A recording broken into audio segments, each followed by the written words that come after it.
Friends, இன்றைக்கு சர்க்கரை வள்ளிக்கிழங்கு என்னுடைய வளர்ப்பும் அதனுடைய பயன்களையும் பற்றி பார்க்கலாங்க. நல்ல ஒரு ஹெல்த்தியான சர்க்கரை வள்ளிக்கிழங்க மண்ணில் நட்டு நீர் விட்டுட்டு வந்தால் நல்ல ஹெல்த்தியாக வளர ஆரம்பிக்குதுங்க. இது ஒரு கொடி வெரைட்டியை சார்ந்தது.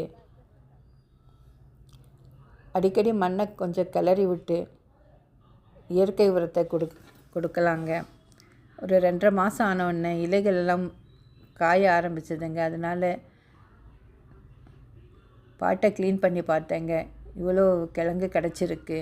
சர்க்கரை வள்ளி கிழங்குல நிறைய நார்ச்சத்து இருக்குதுங்க. விட்டமின் ஏ, பீட்டா கரோட்டின் இருக்கிறதுனால கண்ணுக்கு கூட இது ரொம்பவே நல்லது. இதில் பொட்டாசியம் அதிகமாக இருக்குங்க.